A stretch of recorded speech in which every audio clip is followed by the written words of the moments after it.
Hello, good evening. I'm Brett, and I'm your host for this evening. If, like me, you enjoy investigating spine-tingling stories and mysterious cold cases, diving deep into the most chilling unsolved murders, you've come to the right place. Welcome to Sunday Night Mystery. And tonight, we investigate another cold case from the files of Sunday Night Mystery.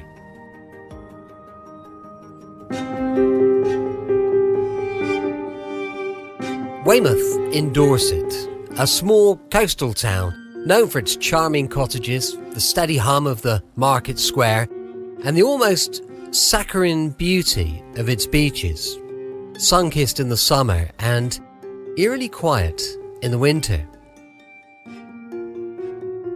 It had been a town where things were quietly swept under the rug, the whispers of the past carried in the wind, and there was an unspoken understanding that the darkest secrets were better off untold.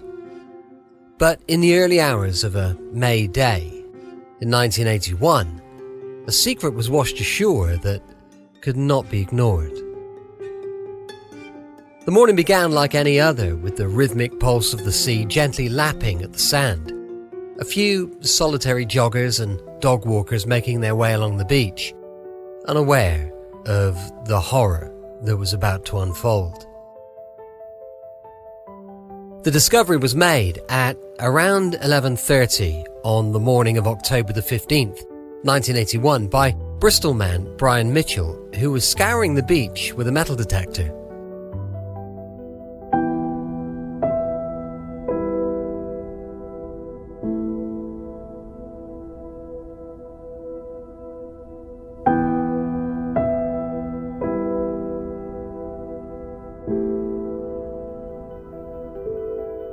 He noticed something odd, a bulging, sodden bag, half submerged in the sand, and the tragedy that would begin its slow unraveling. At first, it seemed like nothing more than a stray garbage bag, but as Brian Mitchell drew closer, a sickening realization settled into his gut. He unzipped the bag carefully, as if knowing instinctively that he was about to uncover something that would forever change his life. The tiny body of a newborn baby girl, pale and lifeless, lay crumpled inside. Her skin was as smooth as porcelain, but it was cold, too cold for a baby who'd just been born. The 7-pound naked baby was less than 6 days old. She'd been placed in a carrier bag which had Bath Street Wine Cellar, Quality Wine Merchant, Jersey, printed on the side. The carrier had been placed in a large canvas bag. The police arrived shortly after, their faces tight with disbelief. The medical examiner, a seasoned professional who'd seen countless tragic cases, would later confirm the obvious.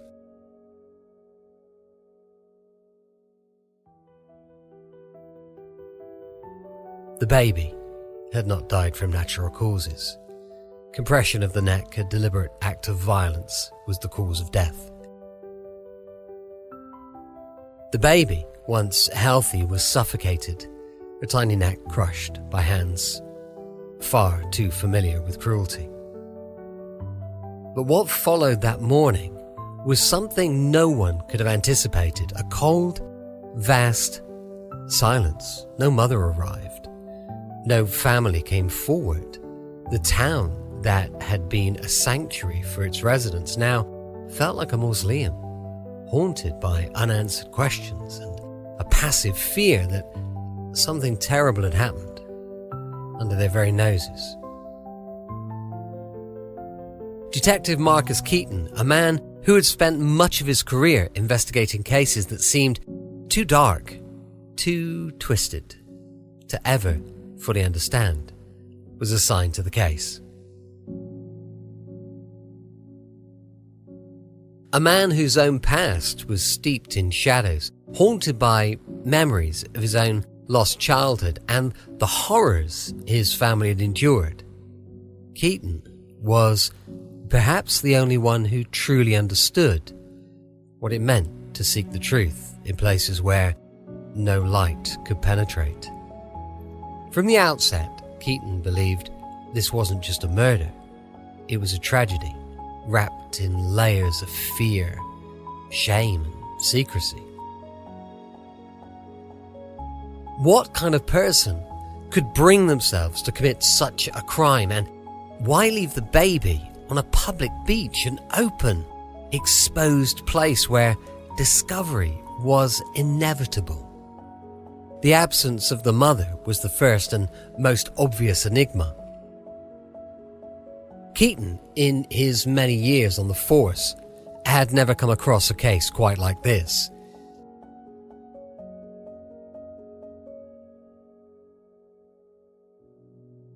The baby was healthy at birth, meaning she'd not been abandoned due to any medical complications. There was no indication of a mental health disorder in the mother, at least not in a way that was detectable before the birth. No signs of neglect or abuse during pregnancy. It seemed at first like a horrific crime born out of desperation. The lack of witnesses, the absence of any leads, everything about this case seemed impossible to unravel.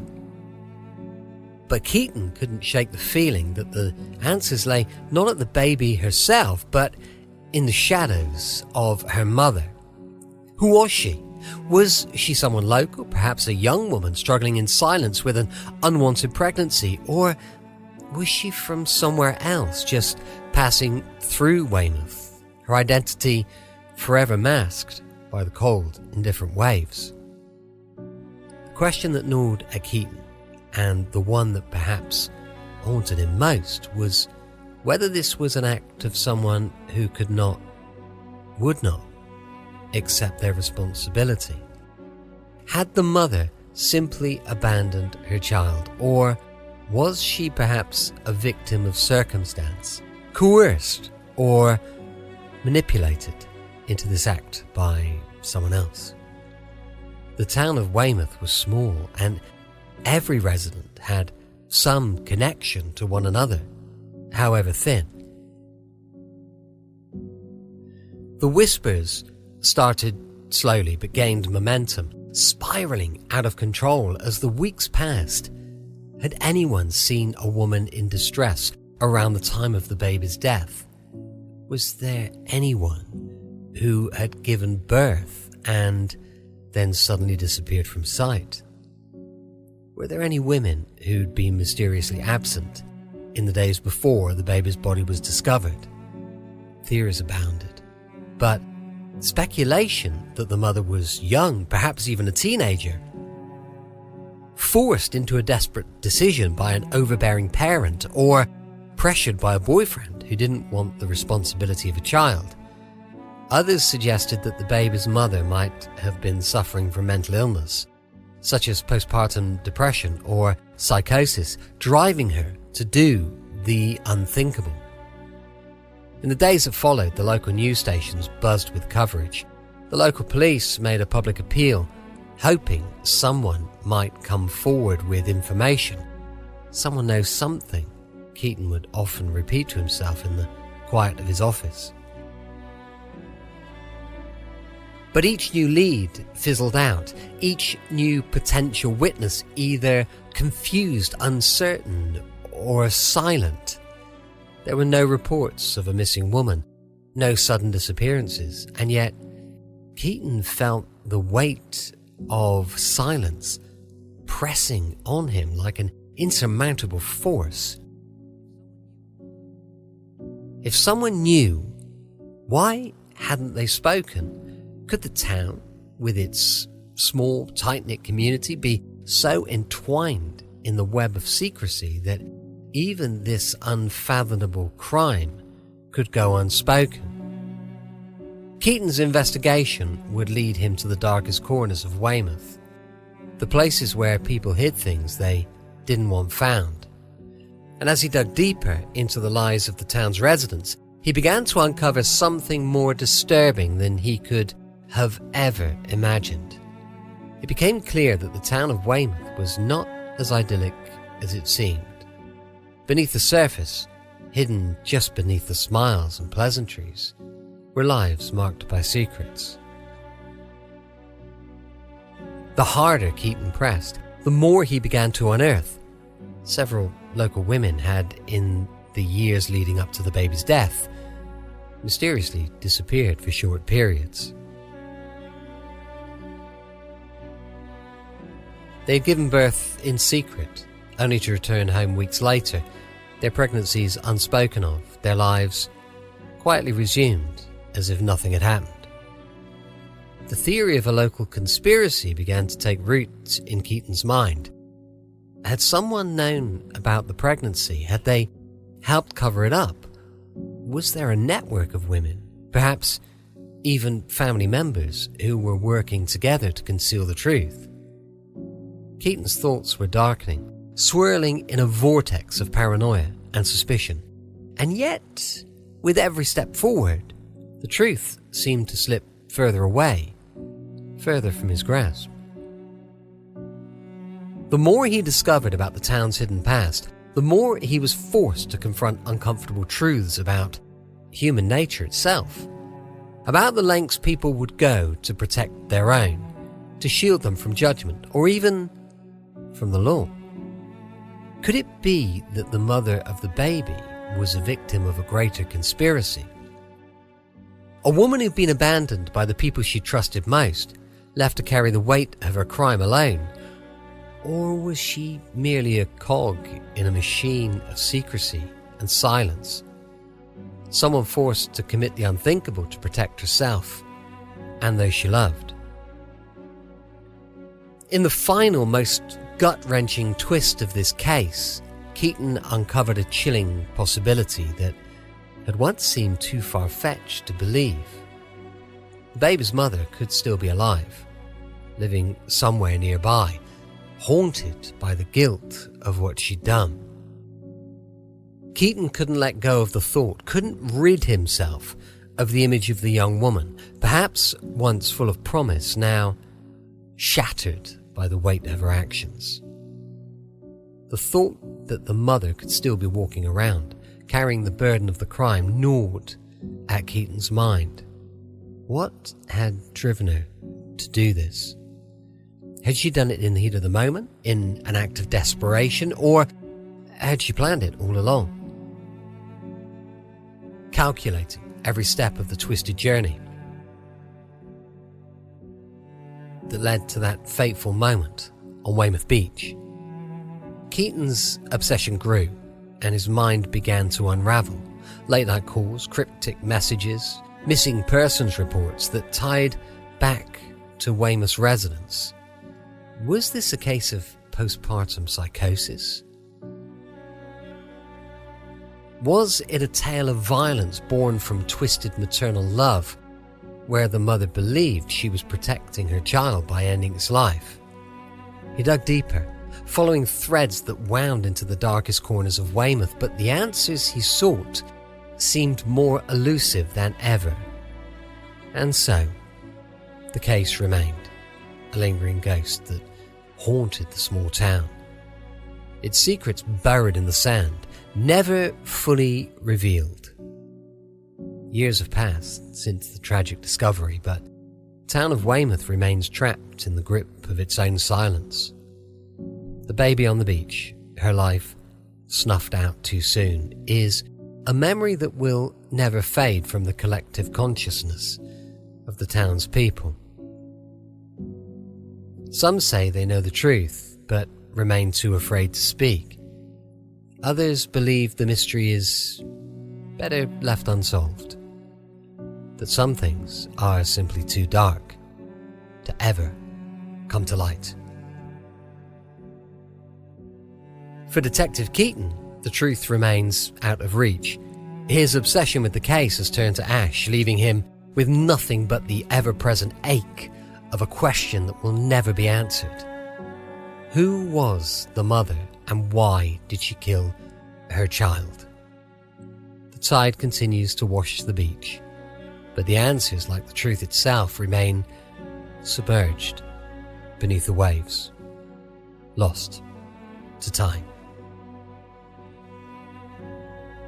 If you have any information about tonight's or any of the cases that we feature, please contact your local authorities. Stay safe, and until next time, keep questioning, keep searching, and keep unraveling the mysteries of our world. Because time, like a merciless predator, marches on, leaving behind shattered dreams and broken promises. Yet, amidst those shadows of despair, glimmers of hope remain.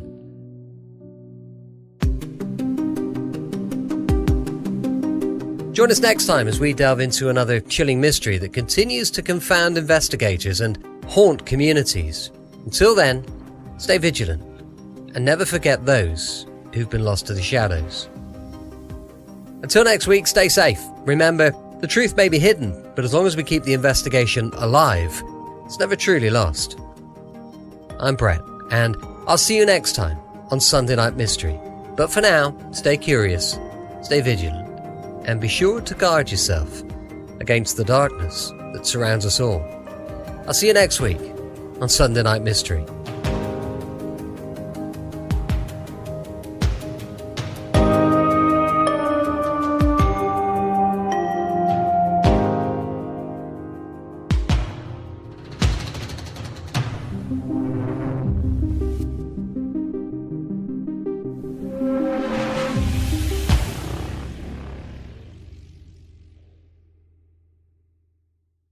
These podcasts are based on real unsolved murder cases. However, some elements have been dramatized or fictionalized for narrative purposes.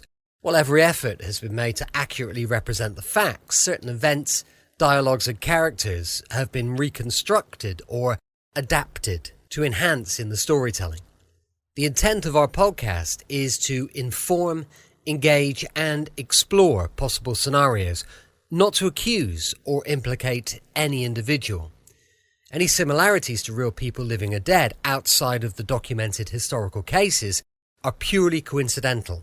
The views and interpretations are purely of this podcast and do not reflect those of law enforcement or any official investigative bodies. Listeners should approach the content as a blend of factual research and creative non-fiction. If you have any information related to any of our cases, please contact the relevant authorities.